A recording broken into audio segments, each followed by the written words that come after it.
Hello and welcome everyone, I am Madals and this is another StarCraft 2 England cast. Now today guys, I've got game 1 of a best of 3 and it is from the EPS Winter Tournament and it is between WF Hazed, who is of course the red Zerg player in the top right position, who's playing against aTnSocke, who is of course the teal, who is of course the teal Protoss player in the lower left. Now, obviously that means we do have installed a PvZ, which is fun times. That means we should see fast expansions from the Protoss player, pylon down here, then a Forge, Nexus, and from the Zerg player we should see 14 or 15 pull into a quick natural at about 16 supply, and then a third base at about 4 minutes 20. So now I've really told you what's going to happen for roughly about the first 6 minutes of the game. We now have this awkward period of time where we have to fill out all the space. So let's talk a little bit about kind of long-term strategy we should see from these players. Well, for a start, well, obviously, let's think about what Socke's going to do.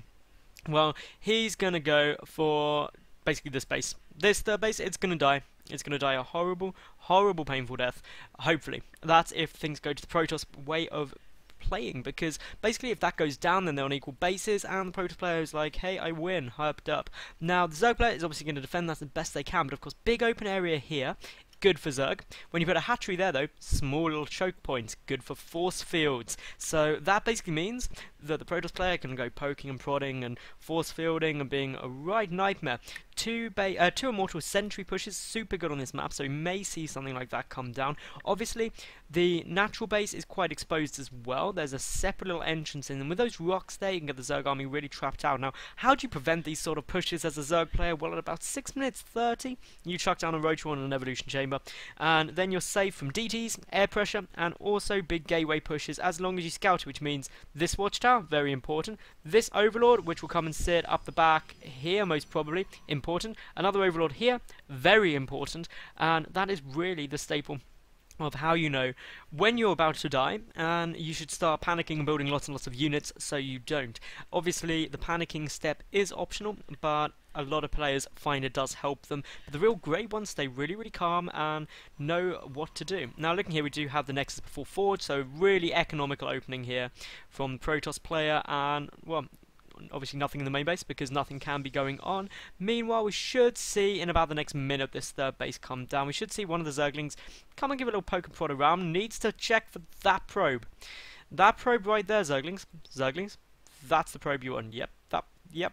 Go on, Zerglings. Good Zerglings. I wish I could train a pet Zergling. I don't think they'd be very good pets though. Like, they'd always try and like kill you, which is a bit of a downside for a pet for me. But anyway, here we go, we've got that probe. It will eventually die, but for the moment, magically surviving, that next Zergling should get the kill. Will we see it go? Will we see? Yes, there we go. So, brilliant. Anyway, there goes down the expansion just before 4 minutes 20, right on cue. The gas for the Zerg player should come down at about 40 to 50 odd supply. That's the fairly standard. That Overlord will now run back over there, hiding out the way.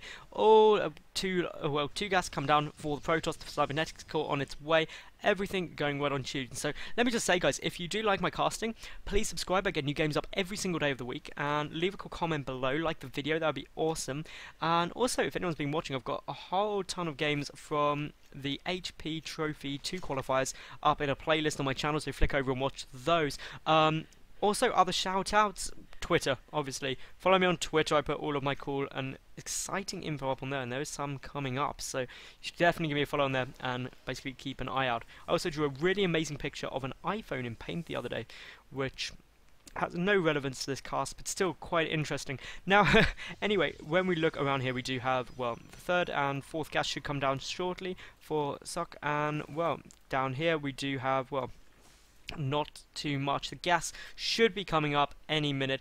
Really want to see in the next kind of 30 to 50 seconds the Rotor and Evolution Chamber come down for the Zerg player as well. The third base is up and running.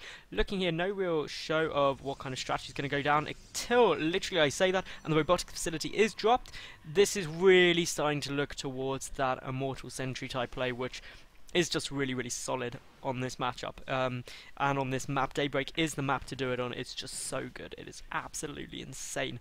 But looking here, we do of course now have two of the 4 gas up for Hazed. He should get the 2 in the main base fairly soon. The reason you get the ones the natural first, of course, is then if a scout comes up and pokes and thinks, is this 2 or 4 gas, and they never know unless they get into the main base. Third base there now for Sock. We do have the 2 gateways on their way down, and well, that takes up to 3 gates. We've got the +1 ground weapons on their way out. We've got another gateway being added on that takes up to 4 gates. May see a 5th. It is possible to do the sentry count getting higher. This really staple. We've got the Roach one nearly finished up. Good timing on the Roach one. Where is the evolution chamber though? I'm sure I saw one get built. Maybe I was completely mistaken and hallucinating. Apparently I was. There's no Evo chamber. That is definitely something you want to be getting down, guys.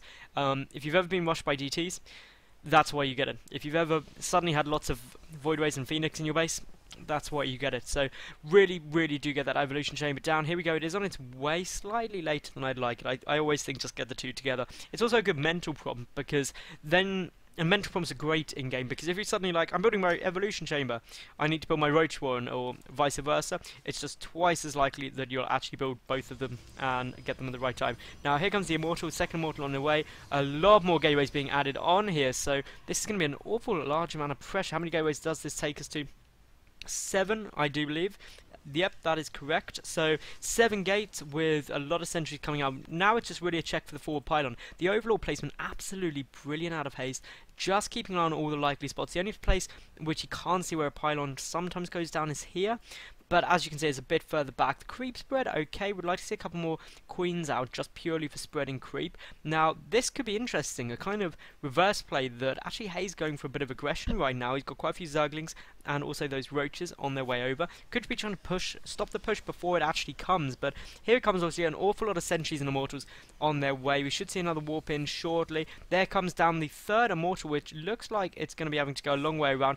Does get scouted by that overseer though, and now we're going to see a lot of roaches pull back, trying to get back into the defense position to save. Here we've got more roaches suddenly being built, because as I said, this is sort of the panic mode, and well, quite a few Zerglings coming around here, trying to get a couple of sentries, and of course the roaches at the back, that's going to help picking off the reinforcements as they're on their way across. That really is going to weaken the push actually, because, well, it's 1/3 of the 1/3 of the immortals are not going to be joining in. We've got a pylon very forward there right now, and here comes all of the units in kind of a panic mode. We've got some roaches coming in from behind because you want to get the surrounds. A great play by Hazed here.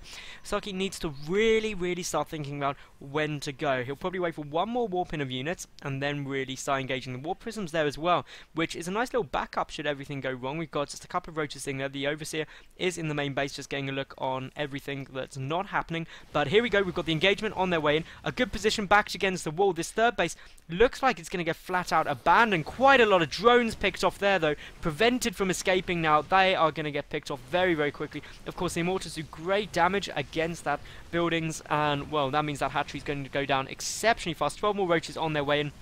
And at the moment, it just looks like Hazed is going to lose too much. He's lost the hatchery. That's a massive loss already. And, of course, all of those drones are still sitting back down there. We've got a single Zealot pretty much going to town. We've got the rest of these units moving forward. We've got a couple of roaches in. Lots of spine callers being built. Those force woods weren't quite on the money, though. That could be a bit of a saving grace. A couple of roaches getting caught out there, though. That is absolutely brilliant. Obviously, every time you catch just a small group of units together, you're in a great spot. Another small group getting caught out here. The Queen's getting focused down, and Socke playing so amazingly well at the moment. Hazed is taking huge damage, but a lot of these stalkers getting very low on health. The important thing is though, the immortals are still up. They are the big damage dealers of this fight. The only thing that Hazed could be doing is bringing some of those roaches around the back to try and engage from behind as well.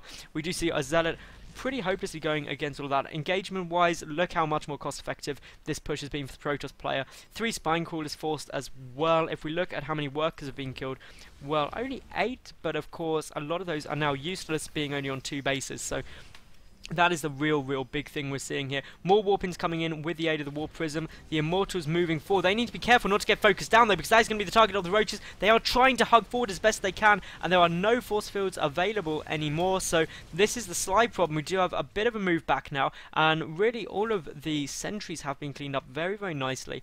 but Hazed is still pinned back on his base really quite aggressively, and it looks like aTnSocke actually just going to pull back and get to a much more defensive position because he's done a good amount of damage. The Roach is coming around, and I don't think this would be a good idea trying to engage, but are they going to? They may go for a counterattack, but no, coming straight into the army. But while they are engaging in the middle of the map, that is still not the greatest place to be because those 2 Immortals up, those Immortals 8 kills on 1, the other kill with 7 kills. That is pretty sick, I must say. We've got a third Immortal joining in the mix as well now, so that is straight away an awful lot of stuff. Those pylons will get picked off, but the third base still hasn't been restarted. There was a macro hatch up, fair enough, but the third base already halfway done for the Protoss player right now, and that is just great times indeed. Now, obviously, if this push comes and forces a cancel here again, that's going to be huge, massive problems. The supply count is really actually not too bad. It's pretty level in terms of the army supply, but of course Roach is very supply heavy, trying to just get the snipe off, and that hatchery and a cancel is forced yet again. And now the Protoss player, in my opinion, now should just go for pretty much a full-on retreat, because you don't need to try and do more damage than you necessarily want to. Trying to get some force fields, just getting a couple more units picked off there. And I mean, if you picked off that third base a second time, run back, because you're going to be ahead economically. You can try and keep the pressure on, but the important thing is don't lose these units. You don't want to lose them in some kind of risky move, and it looks like Hazed is going to come in from behind and could actually get quite a nice wraparound and cut off this Protoss army from his own base, which would be a problem. That pylon gets sniped down incredibly quickly, but does now fall back, so at least now all the 4 pylons are down for the Zerg. That is okay, but we've got a drop coming down in the main base, and this has been doing some really quite nice damage at the moment. Now the Roaches will clear it out, but well, 22 workers have now been killed, and that puts aTnSocke so far ahead in terms of the worker count. He's got his third base up and running, he's got some more gateways coming in. Those changelings have seen everything, and now really Hazed has been pigeonholed into going for a massive counterattack to try and win here and now. He's only just now trying to retake his third base. It's not looking good for him. All the Protoss player has to do here is play defensively and win the game, and as you can see, Roaches being suicided in this sort of position is not good, and obviously if they do wait to go in, it could cause a problem, but it's a good attack arc. They are quite spread out, that is always good. That force field not quite on the money than you might like it to be. Some Roaches apparently suiciding in their resupply. The third base could be in some problems, but there are 4 sentries there ready for the force fields. Those force fields need to go down pretty pronto though, and that is exactly what we're going to see here. Will this give time for the rest of the Protoss army to get back? It hopefully will, but not before quite a bit of damage could potentially be done here. The Roaches are in the middle line. They're going to start doing some big damage, and of course a lot of probes are going down now. The probes trying their best to run away. A burrow goes down as well. That's going to be frustrating, but there is an observer there, so that won't be too much problems. 11 workers have been killed now by the Zerg player, and well, the third base, obviously for the Zerg, 3/4 done, but I don't think enough economic damage has been done. The Protoss player is still ahead in terms of the supply and the worker supply now as well, so obviously that just means that it really isn't looking great. The infestation pit is down, but pathogen glands hasn't been started. And really, fungal growth would have just been so helpful in all of these engagements, but if you don't have the money to do it, then you just can't. A lot of panic building of Roaches trying to keep the aggression on, and this is unfortunately one of the positions a lot of players get into where you feel like you've got to just go and kill your opponent, so you make lots and lots of units, and then you neglect the later stages of the game, and really the longer this goes on, the worse it's going to get for Hazed, because the Protoss army is just getting stronger. The first Colossus on its way out now. Admittedly, just the old Roach getting picked off here and there, but look at how much more cost-effective the Protoss is being compared to the Zerg player. A lot of units spreading out here, trying to split as well between the different bases. A couple of Zealots are getting picked off. You can try and avoid that as best you can. A good pick up there by one of the War Prisms. The rest of this army just sitting there at the entrance to the natural, really trying to prevent this multi-pronged attack, doing an exactly perfect job of it at the moment. The Queens are spreading creep quite well. The third base up. A fourth base is what's really needed though by the Zerg player, and if you look at the money, up to nearly 1,000 minerals, I personally think that as a blanket rule, if you get up to 1,000 minerals, just expand, because you can't spend that money quickly enough, unless you're banking it for a particular reason. Just expand. If it gets picked off, you're not in a worse position than you were before. There goes down the fourth base. Now, again, still up 1,000 minerals. You're wanting to double expand because your opponent's going to be looking to take their fourth shortly, especially in a position like this. I mean, we're 20 minutes into the game. The other important thing to note is we've got no sign of hive tech. Those Zealots warping in, though. We've got a lot of units on their way back, but of course, by pulling all of your army back, you are exposing the front of your production facilities and also the map control. Meanwhile, though, obviously, just this Protoss army pulling back, trying to stay in a nice defensive position, really anywhere and everywhere it can be. The fourth base, that pylon suggests, is going to come down very, very soon indeed. Looking here, obviously the fourth base for the Zerg player on its way down, getting the 2 gas. The creep spread, not amazing, but at least it's there. And just taking a look, I mean, it's good scouting. That Overseer doing a great job of dropping those changings to get a good look around. Sees the Dark Shrine as well, so that again is just a nice little way you can do a little bit of harassment should you want to. The High Templar coming out as well now. Obviously, there's no problem with getting a couple of High Templar both for feedback and also Storm. The feedback on the Infestors is really, it can be micro intensive, but it's very, very much worth it. Storm coming down as well. Storm, great burst damage, which can really aid Colossi in terms of dealing with the majority of the Zerg force in a timely fashion. And, well, we see Hive Tech is just now, well, about a quarter done, and looking around the 4th base, coming down for both players. The 5th base just getting started for Hazed, and he's doing a good job here. He's pulling ahead, but so much of his army is now roaches, and those force fields are absolutely perfect, preventing the escape of so many roaches.